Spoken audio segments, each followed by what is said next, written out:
when you're ready. Yeah.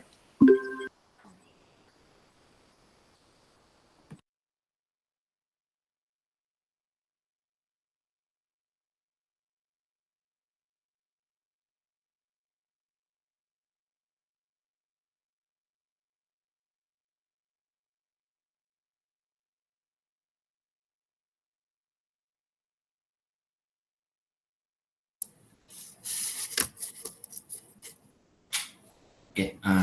Assalamualaikum and good afternoon to everyone. My name is Muhammad Hafiz Bezainal, which is your moderator for today.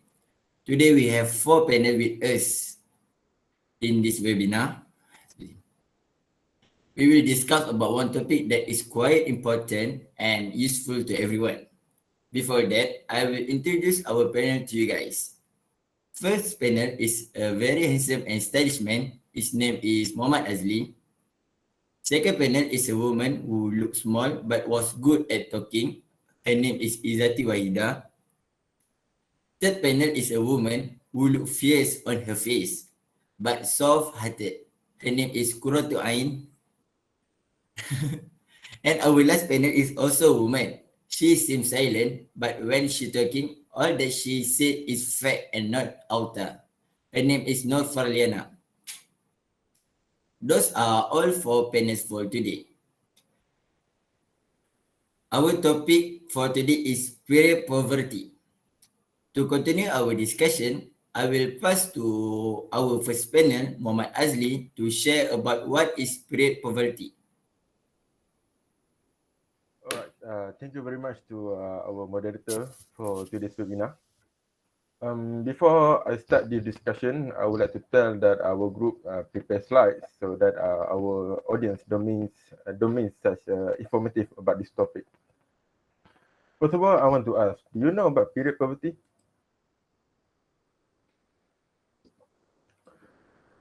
Okay, if not, there are 4 definitions that I will talk about. All right, let's go to number 1. All right.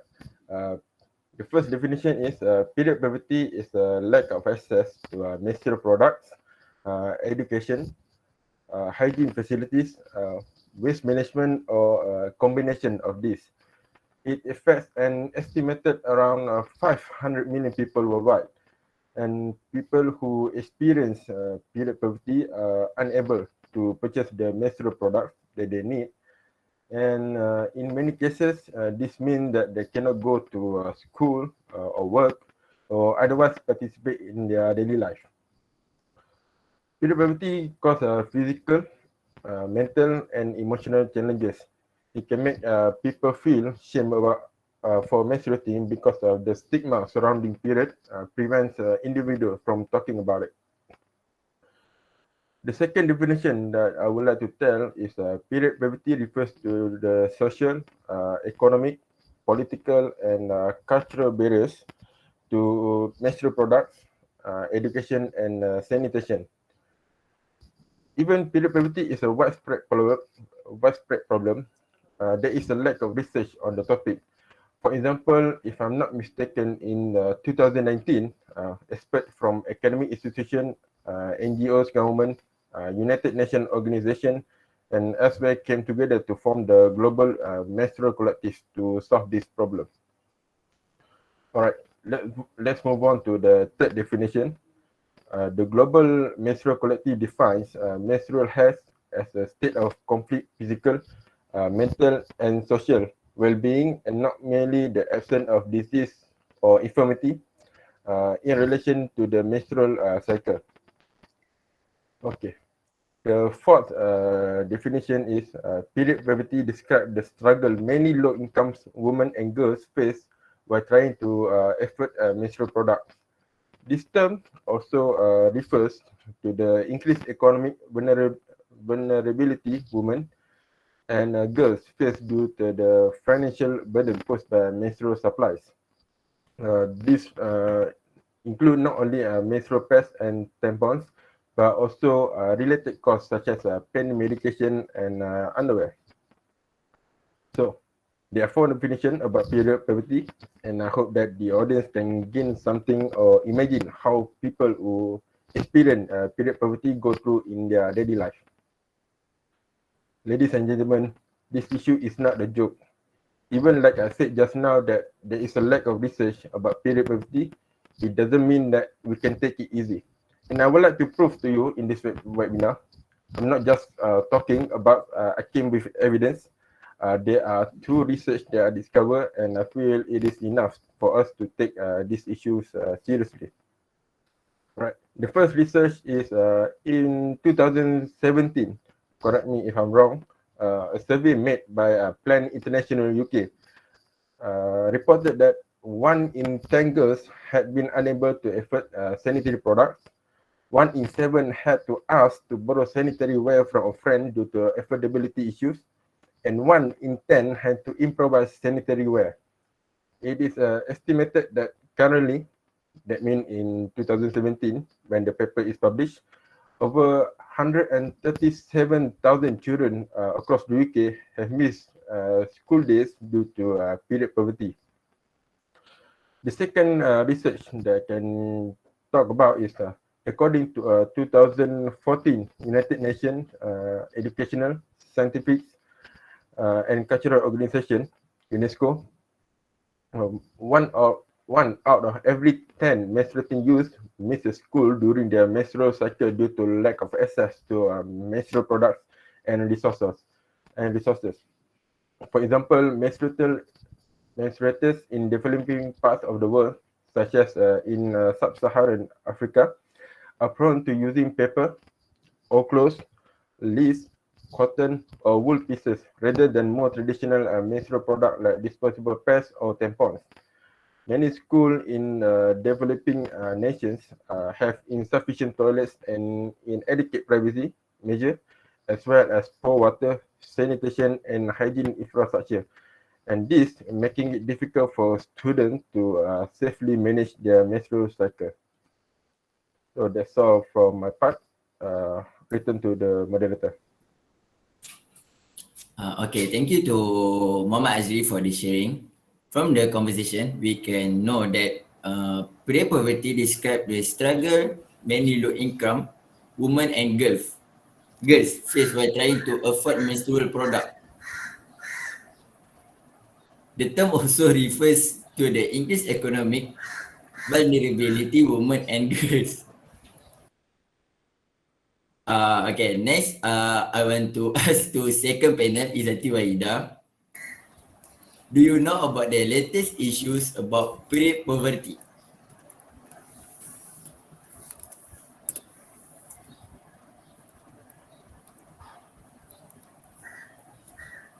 Okay. Um, of course, I know about the latest issue of the peer poverty. So I would like to share about the issues of the peer poverty. Okay. The topic we discuss and present definitely have hot issues on to focus on, and as we all know, some never knew about this topic or some are aware and knew about this issue. And the issue related to the period of poverty are in terms of health and hygiene. And women and girls around the world do not have adequate basic facilities for menstrual hygiene management. Sometimes there are some people, women and girls who do not always change their pads because they lack of money and to buy menstrual products, and if not always change the packs, it will indirectly arise health and hygiene issues. We should know that pads should be changed at least once every 4 hours to prevent bacterial infection, just like maintaining hygiene. And the second issues is the price of menstrual product is expensive because they are not included in the basic necessity. And the price of menstrual products should be as cheap as the price of other necessities, because every person who is a tall woman or girls surely will use menstrual products to cover their period. Um, to cover their periods, to not always leak and be seen by others people. And the price of menstrual products can make a girl willing not go to school just because the cost of menstrual product is expensive. And when the students don't go to school every time on their period, it will worsen their attendance. And also, lack of knowledge on period management can be the reason why girls don't go to school. And there are also other issues where, sorry,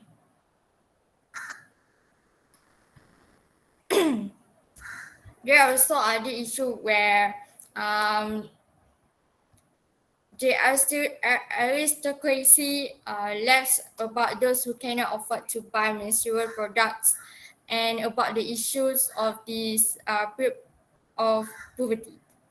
They think the packs are cheap, but some people can't afford to buy even one packs. Okay, so I read one article on the internet about Natsia, who is also the head of NGO Bidadari, share her views based on her experience of being active in the menstrual poverty campaign. And she shared that homeless women will use token or tissues in public toilet to cover their period. And also, there are people who from rural area such as orang asli have very hard to cover their lives. They didn't have money to buy menstrual products. This is why they use um, sanitary what we call clothes or fabrics to replace sanitary napkins such as pads or tampons. So we should know that the fabric or clothes cannot float heavy periods, so there will be leaking issues and need a lot of fabric to clean and need to use a lot of fabric to replace often. So it will be easier if wearing packs, because packs can be worn and immediately throw it away after we use. So this issue, the government should play their role to monitor the price of menstrual products so that all the groups, rich or not, can afford to buy menstrual products at cheap price, because it is one of necessity for every woman and girl. Okay. So another issue is that women willing to pregnant for 9 months to avoid buying menstrual products. These issues are really popular to discuss because it is one of hot issues on the media social. When there is one woman laughing because she thinks that pregnant and pets doesn't have related issues, because he said that the price for pets in Malaysia not expensive, and everybody can afford to buy pets. Um, so well, she should know that even her or us can buy the menstrual products. Um, Another people cannot afford to buy menstrual products. It is another people cannot afford. So, and some women are pregnant too because their husband has asked them or asked them and told them to shorten their period, to pregnant to shorten their period so that they can avoid to buying menstrual products such as pads or tampon. Okay, that's all for me. Thank you. Back to our moderator. Okay, thank you to Izzati Wahida that had shared about the issue of period poverty. Okay, next I will pass to our third panel, Kuroto Ain. Can you share some factors that lead to period poverty? Okay, hi everyone, and by the way, Happy New Year. Okay, so you won't be able to know whether someone can afford period supplies or not unless they tell you, because we expect that everyone has everyone have period supplies at their home. So unfortunately, there is still a big taboo about periods where certain people are unable to purchase period supplies. Therefore, people are hesitant to openly discuss about the issues of period poverty. So, do you know what are the reasons that lead to period poverty? So the main reasons for period poverty are lower income of a household. For those who can't afford the cost of menstruation products, the mothers are more willing to get pregnant many times, just like exactly what I mentioned just now. This is why we can see the poor have so many babies. We keep thinking that why they are still why they can't plan their family, even though they know that they can't afford big family. This is why the issues of period poverty that lead them to this decision. So around 3 months ago, I saw a posting on Twitter. A man posted about how people still can't afford sanitary pads, and he even calculate behalf of women on how to use one pad for a day and how to save on the use of sanitary pads and yada yada. It's funny because he doesn't even know how to use sanitary pads because he's a man. We women use at least 5 to 6 pieces a day because we must change to a new pad every 4 hours for our hygiene purpose. Imagine a household have many women family members in it. So imagine how many pieces of pads that they must use. So sanitary pad is kind of luxury products for lower income family. In Malaysia, what we call B40 family. So another reason for period poverty are they losing access to an affordable supply. During COVID-19, for example, people stockpiling supplies pushed up costs, making it impossible for those who normally rely on purchasing goods online, especially during movement restriction orders, where only limited people will go to the supermarket to buy essential supplies, but sanitary pads are not included. This situation also happened during flood last December, where all the belongings were washed away by flood.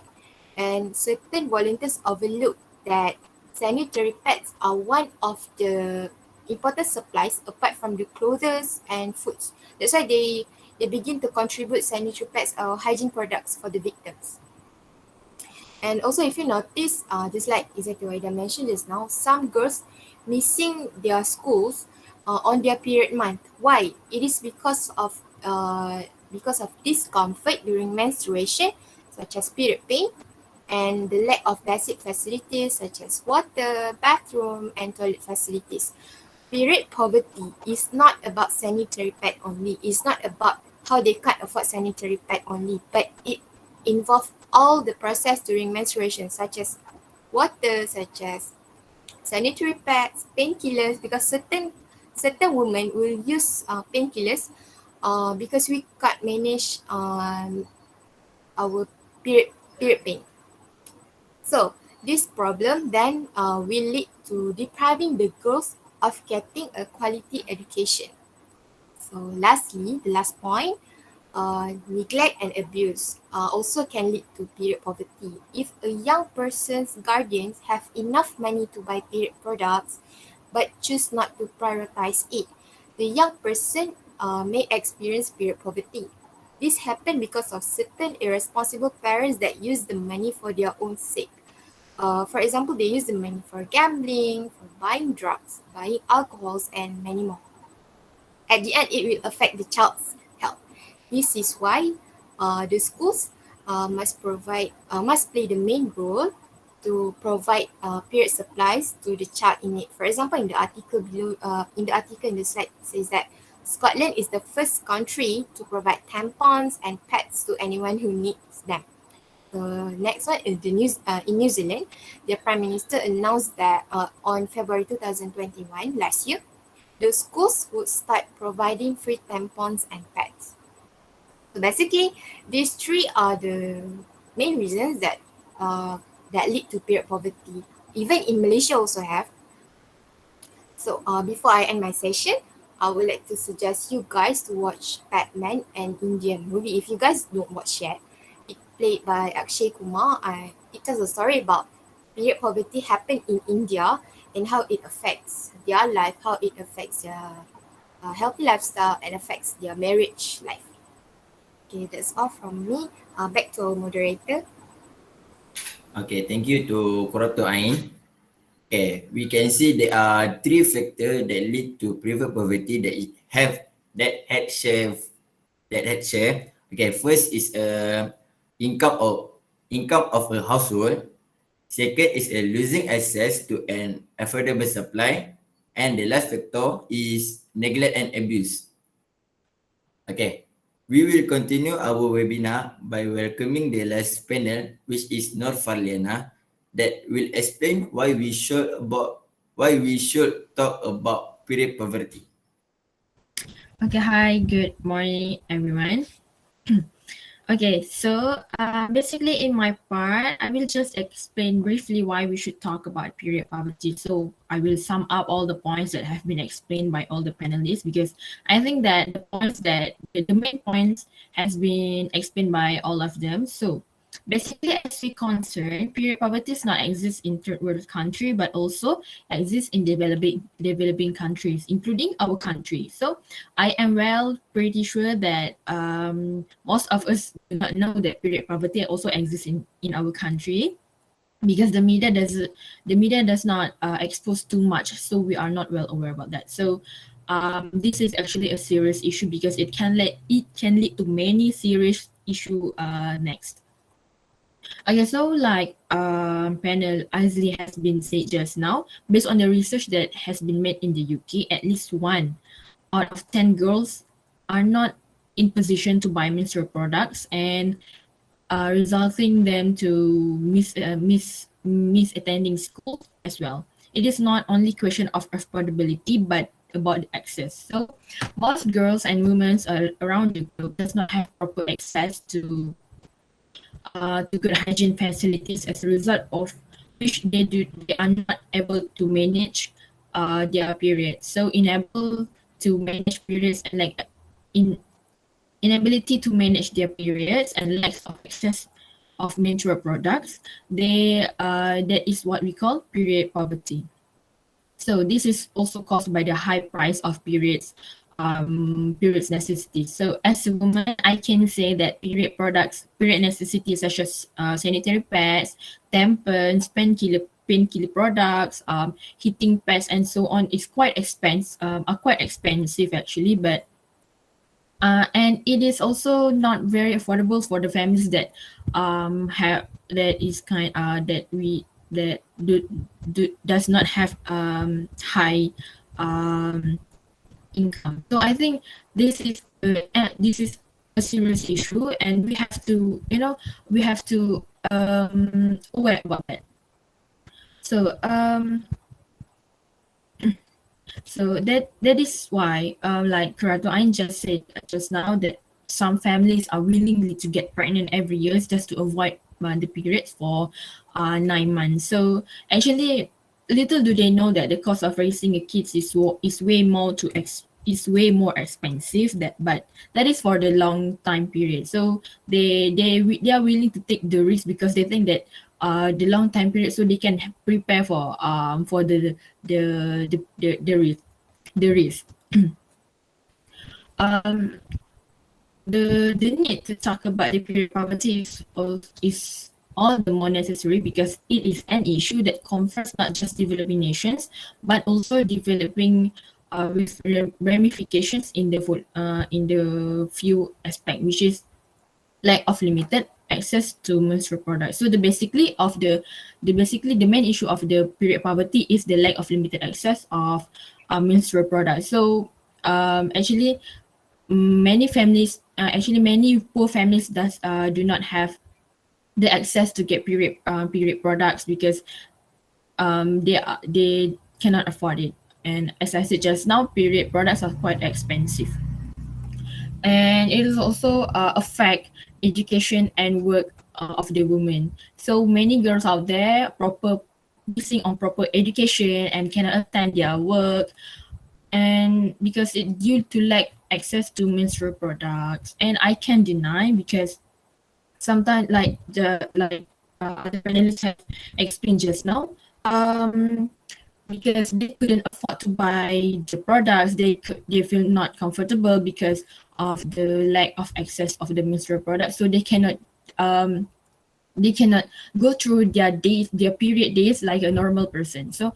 I think we are lucky because we have proper products, a proper period products, so we can go to the period days like normal person. So I think that is why we should talk about period poverty. And I think that period poverty is a very serious issue and everyone should be aware of it. And I think aware of it. So I think that is from me. So I will give back to the moderator. Thank you. Okay, thank you to our last panel, Nofaliana. Okay, from the conversation, not only women and girls only need to know about this topic, but men also need to be aware of our topic today. I think they need to know because they also have a sister and wife in his family. So it is very important for a man to know about the period of poverty. Okay, with that, we have finished our webinar session today. Hope the audience can take useful input from our panels today. I apologize if there are any mistake from me during this webinar. That's all from us. Thank you.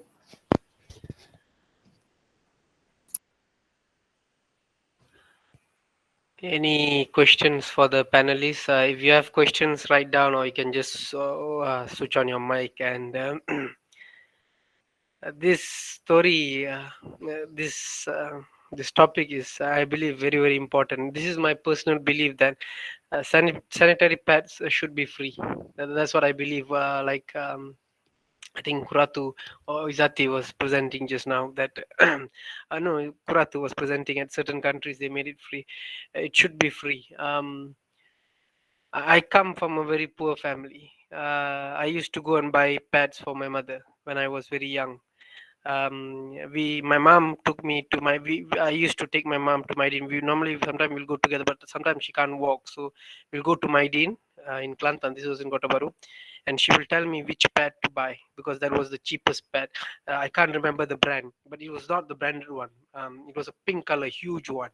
It came in a huge one, and there was an option of winged and not winged one. So we'll buy. I buy pads from when I was 10 years old. I used to buy for my mother because she can't walk far. So I'll go to Maidin and I'll buy, and throughout my experience, years of buying pads, when sometimes not it doesn't happen all the time, but when I go to buy the pad from Maidin, when I buy the pad. Normally the akka the cashier will be smiling and looking at me, and and we're not used to it, it's become a taboo, I believe it's no different than buying Panadol. And I remember going to this. We There was a Chinese medicine shop, and you know what they'll do? They'll wrap the pad in paper. This was very very long ago. They wrap in pad in paper. I don't see a reason why you need to wrap the pad in paper. I was not shy of buying the pads. But later when I entered secondary school and when I was form 5, and then I started hiding the pad, because I became more conscious of what people was doing, what people were saying, and what people were doing. I remember one day I was buying pad for my mother, and my my classmate, who a girl who was there with her parents, and she was looking at me, and this news spread all over school, and there's nothing to be shy of, you know it's just a product like any other product, and a very very good topic, very very interesting topic, and a highlight for me. I learned something today. Something I This is what I believe, what presentation should be about. I made note here in my note. People get pregnant to avoid buying sanitary pad. In my entire life, I've never heard of such thing. Have articles about this, please share it into the group. I I don't understand these people. As simple as that. I don't understand why they are doing that. Having a baby, you know how expensive it is to have a baby.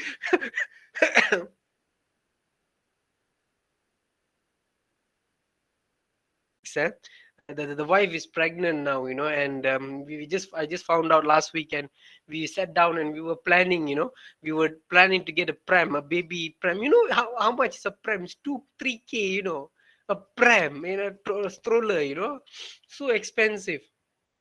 And these people are avoiding. uh, I'm sorry, I just cannot fathom. I just don't understand. Doesn't get into my head what's happening, and yeah, questions. Don't you people have questions? No questions for the panelists, is it?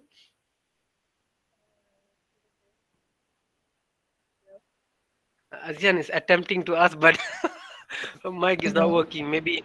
Yes, Okay. yes, Azian, ask. Okay. No, no, the panelists.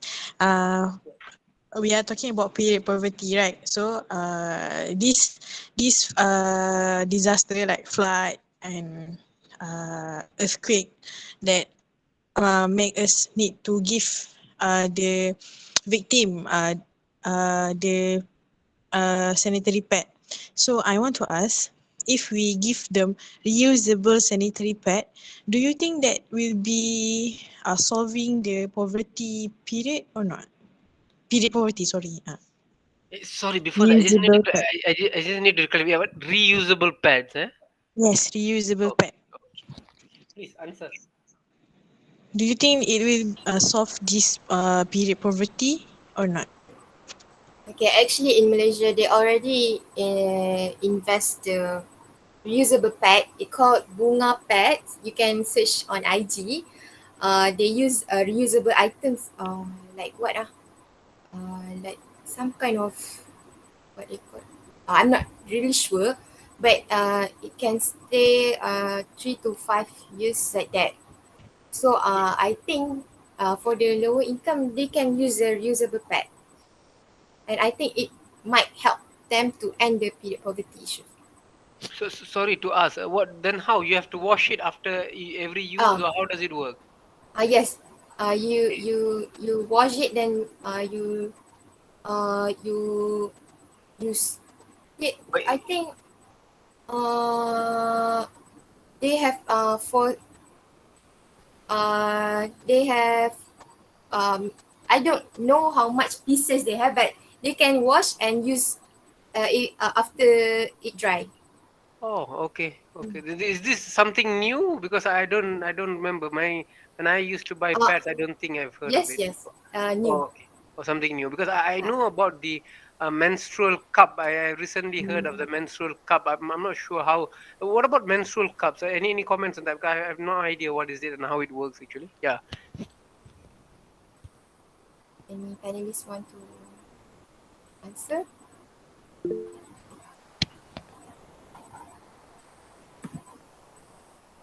Oh, there's something. Sunida wrote something. My opinion about menstrual cup, I think menstrual cup is same like the reusable pads because it can be used many times, but after you wash it very clear.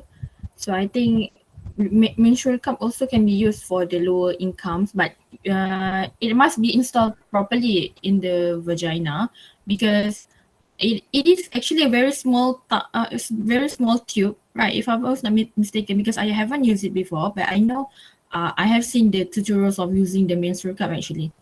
I think menstrual cup is just a small tube you need to be installed in the vagina. So I think it would be will be alright for the lower income families, but you apa ni, we must install properly because it has their own ways to install. So it can be used for the lower income families and it can be used many times after you wash it. I believe the Malaysian society, especially when it comes to tampons and also this menstrual cup, they are a bit. I'm not really sure what's the issue surrounding it, but it's more. They are more a bit more conservative when it comes to this, that's particularly tampon and also this menstrual cup. So I hope all of you can read up on it and try to understand the issue better. And I think that's all. We have taken up quite a lot of time from the other group. Thank you very much. Thank you everyone from the panelists. I appreciate you bringing up these kind of topics. I hope that all my students will think of topics like this in the future also, you know. Very important, very enlightening. You learn, I learned something new also, you know. So thank you very much. I appreciate all of your time. Okay, thank you. Bye bye. Thank you, sir. Thank you, Yes, sir. sir. Yes, sir. Okay.